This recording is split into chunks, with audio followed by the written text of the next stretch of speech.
Baik, selamat malam teman-teman. Hari ini kita coba bahas mengenai waterproofing di roof garden area ya. Jadi kita mau coba bahas di segmen di building material untuk menambahkan wawasan teman-teman ya. Bagaimana melakukan metode aplikasi waterproofing view base ya di roof garden area. Oke, sebelumnya boleh di visit The Engineering Study Civil Engineering Channel dan dengan saya sendiri Agianata Tuamunte ya, STMT. Jika berkenan sudah menonton, boleh like, kemudian subscribe, lalu bunyikan loncengnya dan boleh juga untuk menambahkan wawasan buat teman-teman saudara yang lain bisa di-share. Baik, kita masuk di application method ya untuk view based waterproofing. Di sini kita coba bahas tentang roof garden ya. Nah, apa itu roof garden ya? Roof garden adalah taman yang berada di atas atap bangunan atau gedung, apartemen mungkin bisa jadi ya, beberapa apartemen untuk memanfaatkan lahan ruang yang ada karena sempit mungkin ada beberapa di lantai eh, tertentu akan ditempatkan untuk taman ya. Sebetulnya konsep roof garden ini sudah lama ada ya. Buku sejarah salah satunya keajaiban dunia adalah Taman Gantung Babilonia ya, yaitu bagaimana taman gantung di mana taman tumbuh di teras dan di balkon istana. Jadi sistem ini sebenarnya sudah ada di jauh-jauh hari sebelumnya ya. Jadi sejarah kita mencatat ini bahwa di kerajaan Babilonia sudah diterapkan ya. Sedangkan konsep untuk garden ya, untuk roof garden ini sudah lama bergaung di Indonesia seiring dengan konsep green design. Jadi memang roof garden ini lebih untuk apa ya, menerapkan konsep green design ya. Jadi desain hijau ya, green garden gitu ya, green design untuk menangkal pemanasan global. Bayangkan Jakarta hari-hari ini lahan terlalu padat ya, sehingga apa namanya, ruang terbuka hijau pun sudah habis ya, sehingga perlu untuk untuk menerapkan kembali untuk konsep green design ini lagi ya. Nah, roof garden menjadi hal yang urgent ya, mengingat sulitnya menemukan ruang terbuka yang saya bilang tadi hijau atau RTH ya, ruang terbuka ya. Lahan ideal di kota besar Jakarta misalkan sangatlah berharga karena terbatasnya lahan kosong di kota besar ya.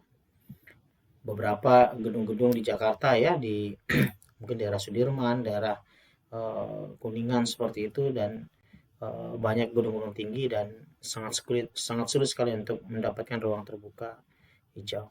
Nah, rooftop menjadi area ya, beberapa di area rooftop dari atas ya, untuk dioptimalkan untuk pengadaan tadi untuk green apa roof garden ini. Nah, ini salah satu apa namanya roof garden di Istana Babilonia ya, sekitar 626 sampai 539 sebelum Masehi. Ya, bentuknya seperti ini ya. Taman-tamannya sudah ada di satu istananya. Kemudian taman gantung Babilonia sistemnya seperti ini ya, yang ditanam di atau ditempatkan di seperti ada besi gantung seperti ini. Nah, manfaat dari roof garden sendiri sebelum kita masuk di aplikasinya, menurut International Green Roof Association atau EJRA, yaitu roof garden mempunyai beberapa manfaat yang diantaranya adalah sebagai berikut ya. Jadi yang pertama, mengurangi efek urban heat islands effect. Jadi ini bagaimana perbedaan suhu antara pusat kota pusat kota dan pinggiran kota itu sangat di-maintain ya. Roof garden dapat membentuk transpirasi yang menyegarkan lingkungan. Jadi penting sekali untuk kembalikan mungkin apa namanya, kesegaran di desa itu mungkin bisa ditempatkan di kota karena ada tanaman. Yang kedua, yang itu manfaatnya itu area resapan air ya. Roof garden dapat mengurangi air hujan ya, sebesar 50% sampai 90% dengan proses transpirasi dan evaporasi, yaitu dengan mengalirkan uap air ke udara dan menahan air sementara di media tanaman. Dan ini yang penting sekali gitu ya, diperlukan waktu roof garden ini bisa ada. Kemudian yang ketiga yaitu dengan memanfaatkan roof garden ini kita akan ruang yang berguna. Roof garden menaruhkan ruang yang multiguna diantaranya di tempat taman, area olahraga biasanya dekat kolam renang, tempat jogging, dan menjadi tempat pemandangan yang indah dan hijau. Jadi ini penting. Ya, di suasana yang stres, mungkin di kota besar gitu ya, sudah satu harian mungkin kita sudah bekerja dengan luar biasa, mungkin kita menikmati di hari Sabtu Minggu untuk pemandangan hijau ini sangat sangat berguna ya manfaatnya. Kemudian manfaat berikutnya yaitu yang keempat, mengurangi kebisingan ya. Roof garden dapat mengurangi pantulan suara 3 desibel, luar biasa nih ya, sampai 8 desibel ya. Lapisan vegetasi dapat meredam gelombang elektromagnetik dari transmisi, jadi sehingga ketenangan bisa dihasilkan. Cukup menarik ya. Yang kelima yaitu manfaat roof garden sendiri meningkatkan daya tahan atap ya. Jadi kalau misalkan ditempatkan di rooftop berarti akan menambah daya tahan atap kita ya. Atap yang tidak menggunakan roof garden atau polosan hanya bertahan 15 sampai 25 tahun karena tekanan fisik, biologi dan kimia yang terus-menerus. Jadi mungkin perlu ada riset ya tentang ini ya. Tapi mungkin secara apa namanya, kalau misalkan rooftop dibiarkan seperti lahan kosong di atas, nah ini akan mempengaruhi tekanan fisik, biologi, dan kimia yang terus menerus ya, terutama di daerah atap daknya mungkin ya. Suhu yang tinggi, radiasi ultraviolet, serta hujan yang mempercepat proses pelapukan ya, pengurusan gedung ya. Kalau bayangkan beton mungkin kena panas, kena hujan seperti itu ya, mungkin ya. Mungkin mending ada waterproofing lagi di atasnya ya, mungkin bisa bertahan. Tapi kalau tidak mungkin akan ada pengerusan. Rooftop dapat memberikan perlindungan tambahan untuk mengurangi efek tekanan yang terjadi. Jadi ini penting sekali ya. Ada tambahan ya efek tekanan yang terjadi. Nah, yang keenam yaitu mempercantik pemandangan ya. Ini juga penting. Yang terakhir tentu saja memperindah pemandangan ya. Gedung yang merupakan benda mati dengan warna yang monoton akan menjadi lebih artistik dengan adanya roof garden yang berwarna cenderung hijau ya. Nah, kemudian ini tadi yang kebisingan tadi ya, teman-teman ya. Ini mungkin ini sudah di double ya. Jadi kebisingan tadi. Nah, kemudian kita lihat contohnya, apa namanya roof garden ya. Nah, ini saya ambil di Midtown Serpong roof garden ya. Jadi di daerahnya di lantai kurang lebih lantai sekitar 20-an seperti itu ya. Di area kolam renang itu ada ditempatkan pohon-pohon seperti ini ya. Ya, di box-box seperti ini ya. Jadi ini yang kemarin pernah sempat project saya ada di sini ya untuk memberikan apa namanya waterproofing terhadap roof garden ini, kotak-kotak ini. Ya, berikut dengan beberapa area sebelah sini juga ya. Ini termasuk banyak. Jadi bagaimana pentingnya untuk waterproofing ini untuk dapat apa yang penetrate untuk menjaga supaya infiltrasi airnya tidak bisa keluar dan ini apa namanya tanaman sirkulasinya tetap terjaga ya. Ini di Midtown Serpong roof garden ya, bentuknya box seperti ini. Nah, mungkin ada seperti ini juga ya di area atas misalkan ya, di rooftop ini ya, bisa mungkin ada di sini cafe atau dining room ya misalkan gitu ya, atau area untuk relax. Kemudian mungkin seperti ini juga ya di rooftop kita ya, untuk istirahat gitu ya, pemandangan hijau. Roof garden view.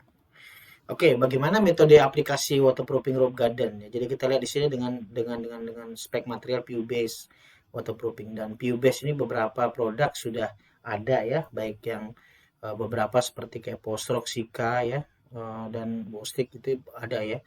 Nah, hari ini kita mungkin coba bahas yang PU base dari produknya Bostik ya. Jadi kita lihat untuk bagaimana tahapannya aplikasi daripada waterproofing PU base ini di roof garden ya. Nah, tahapan aplikasinya yang pertama persiapan substrat ini sudah penting ya, dibiasakan untuk metode aplikasi kita memastikan kebersihan permukaan beton dari debu ya, atau bahan lain biasanya dikeruk ya yang dapat mengganggu kerekatan. Jadi biasakan substrat awal itu kita cek ya apakah berdebu, kemudian ada solvent base atau cat yang harus kita keruk ya sehingga tidak mempengaruhi bonding waterproofing base PU base kita dengan beton. Ya, ini biasanya kita sikat mungkin atau dikuas gitu ya, atau dibersihkan seperti ini. Nah, Tahap kedua yaitu kita lakukan perbaikan apabila misalkan ada permukaan beton kita atau permukaan substrat kita mungkin terdapat celah retak ya. Biasanya kita lakukan dengan growting dengan beberapa produk Sika mungkin ya, produk-produk mungkin dari MU juga ada dan atau dengan sealant. Jadi ada dua ya, bisa di growting dengan Sika ya, Sika growth misalkan 215 dengan atau dengan sealant Pew juga ada ya. Nah, ini diinjek mungkin beberapa di growting misalkan supaya tidak terjadi ada kebocoran untuk infiltrasi air mungkin ke dalam ya. Nah, kemudian tahap yang kedua ya kita lakukan ini tahap yang ketiga berarti kita lakukan treatment joint ya. Jadi yang ketiga ini yang ketiga kita lakukan treatment joint ya. Jadi penting untuk bagian ini kita ketahui bahwa yang ketiga untuk treatment joint ini sangat kita pentingkan ya, detail joint antara sambungan misalkan untuk pipa saluran drainase dan sudut-sudutannya. Kalau dia box berarti di sisi sudut-sudutan antara dinding dan lantai ya. Nah, salah satu contohnya misalkan kita daerah pipa saluran drainase ya seperti ini ya. Misalkan daerah coring seperti ini slabnya berarti yang kita harus treatment di sini ini harus di growting ya, harus di growting dengan sealant atau dengan growting cement base ya. Ini penting sekali. Kemudian yang kedua, mungkin area-area sparring juga sama, drainase ini yang ke atas ya, pipa atas, ini ada yang pipa yang ke bawah. Nah, ini bagian biasanya di sini ya, area-area yang bisa kebocoran rembes itu yang harus kita growting dengan rapi ya, sehingga substrat kita siap untuk kita di growting. Biasanya di waterproofing. Nah, biasa kan kita untuk waterproofing area-area drainase ini biasanya kita overlapping sampai ke dalam. Ya, supaya menghindari adanya celah air ya. Ini drainase pipanya ke bawah, ini ke atas, ini ke bawah. Nah, kemudian ada juga di area sudutan. Jadi penting kita ya. Jadi sudutan ini sangat penting supaya juga kita menjaga intrusi atau infiltrasi air. Ya, intrusi air atau keluarnya air daripada area yang hendak kita jaga ya. Jadi ini dinding, ini slabnya, kemudian kita harus growting. Nah, growting ini kita buat chamfer ya, 45 derajat ya untuk ininya. Ya, baru kita lapis waterproofingnya. Kemudian yang berikutnya ya, yang tahap berikutnya yang keempat ya, tahap keempat ini, ya, tahap yang keempat kita kita lakukan roll ya. Substrat sudah selesai, semuanya sparingan drainase sudah selesai. Tahap pertama kita lakukan roll ya, roll aplikasi Bosco Prime dari Bostik ini yang sebagai primer atau penambah rekatan atau seperti sealer ya di cat itu ya. Bosco Prime 1 dengan konsumsi 0,2 kg per meter persegi coat pada seluruh permukaan substratnya ya, dan dibiarkan 2-3 jam sampai masa setting. Jadi artinya kita memberikan satu lapisan dasar ya untuk perekatan waterproofingnya ya. Nah, di sini ada produknya ya, Bosco Prime ini ya, dikatakan di deskripsinya Bosco Prime 1 is one component is ready to use, transparent, deeply penetrating and rapid curing polyurethane PU priming material is used as a primer before applying polyurethane. Jadi ini adalah primer untuk sebelum kita aplikasi daripada PU base-nya ya. Kemudian yang kelima ya, ini juga salah, yang kelima kita masuk yang kelima ini ya. Kita masuk yang kelima setelah aplikasi primer dengan roll tadi ya. Maka selanjutnya langkahnya kita aplikasi body coat PUX layer pertama ya dengan konsumsi 0,8 per meter per coat. Jadi pertama kita primer dulu, setelah itu setting ya.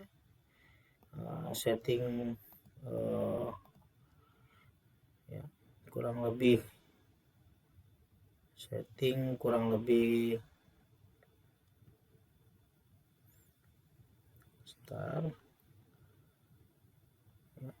berapa jam ya, 2 sampai 3 jam ya. Baru kita aplikasi untuk layer pertama ya. Kita aplikasi untuk layer pertama dengan konsumsi 0,8 kg per meter persegi per coat dalam kondisi setengah basah. Kemudian ada fabric ya, semacam serat gitu ya, serat serat fiberglass seperti itu sebagai perkuatan. Kemudian ditutup kembali dengan body coat. Jadi layer pertama ini ada layer 1 ini terbagi atas layer pertama dan ada fabric dan layer lagi gitu ya. Jadi ini ada 3 komponen di dalamnya sebagai perkuatan ya. Seperti kita aplikasi untuk skrit ya, untuk pertambahan perkuatan ada wire mesh, berarti kita ada skrit pertama, wire mesh baru skrit ya. Kemudian di sini tutup kembali aplikasinya ya dengan view base-nya tadi dengan 0,8 dan dibiarkan waktunya 18 jam untuk setting. Biarkan tidak lebih dari 18 jam ya. Jadi kita dalam aplikasi layer pertama tidak boleh dengan lebih dari 18 jam. Nah, ini keterangannya untuk view base-nya ya, single component ready to use, highly elastic, jadi sangat elastis. Jadi kalau misalkan terjadi mungkin amit-amit untuk crack, nah ini masih bisa diakomodasi ya. Sehingga kebocoran bisa terhindari ya. Kemudian tahan terhadap abrasi, kemudian di sini mechanical, chemical, thermal dan UV resistant, tahan terhadap sinar matahari. Nah, ini konsumsinya ya per layernya 0,5 liter per masing-masing layernya ya, dengan coveragenya 36 meter persegi. Nah, barangnya seperti ini teman-teman. Nah, kemudian tahap ke-6 ya, jadi tahap ke-6 yang berikutnya ya, tahap ke-6 ya, tahap ke-7, tahap ke-8 ya. Berikutnya tahap ke-6 yaitu setelah aplikasi layer pertama ya dengan cara di roll, kemudian kita aplikasi layer kedua dengan konsumsi 1 kg per meter per coat ya, dibiarkan tidak lebih dari 18 jam. Jadi kita aplikasi setelah layer pertama. Terus yang berikutnya kita aplikasi layer kedua ya. Setelah layer kedua kita aplikasi layer ketiga lagi ya. Jadi kita masuk di konsumsi 1 kg ya. Biarkan selama tidak lebih dari 36 jam. Jadi yang pertama tadi kita asumsi layer pertama tadi kita aplikasi ya 0,8 ya. Jadi 1,6 ya. Jadi 0,8 dulu, kemudian kita dalam kondisi basah kita aplikasi fabric, terus kemudian 0,8 lagi ya, tidak lebih dari 18 jam. Kemudian lanjut lagi untuk aplikasi layer kedua dengan 1 kg ya, dengan tidak boleh lebih dari 18 jam. Kemudian aplikasi layer ketiga 1 kg ya, meter persegi coat ya, dan dibiarkan tidak lebih dari 36 jam. Nah, setelah aplikasi layer ketiga, permukaan solo sudah siap diaplikasi untuk pekerjaan selanjutnya. Jadi yang tadi berarti kita dapat simpulkan dari gambarnya ya. Yang pertama kita persiapkan substrat tadi sudah selesai, kemudian kita aplikasi Bosco Prime sebagai primer untuk dasar untuk aplikasi daripada PU base-nya. Setelah itu kita aplikasi layer pertama yang terjadi 3 komponen ini tadi ya. Jadi layer pertama 0,8 ditambah fabric terus ditutup lagi 0,8, kemudian masuk di layer kedua ya dengan 1,0 kg per meter persegi per coat, kemudian ditambah lagi PUX-nya 1 coat lagi di layer ketiga ya. Jadi modelnya seperti ini ya, konkret, kemudian primer, terus one coat fabric, one coat ya, ini masih one coat ya, terus second coat, third coat, dan kita toppingnya dengan tanah ya. Jadi sekian untuk metode aplikasi di waterproofing roof garden, semoga bermanfaat. Jadi selama dia PU base, kemungkinan untuk aplikasinya teman-teman untuk sebagai pengawas, mungkin sebagai technical product misalkan, itu dapat bisa melihat tahapan ini ya. Baik, terima kasih buat teman-teman untuk waktunya hari ini. kita sudah menyelesaikan metode aplikasi waterproofing roof garden, kiranya bermanfaat buat teman-teman. Terima kasih, saya akhiri, sekian dan terima kasih. Salam sehat semuanya.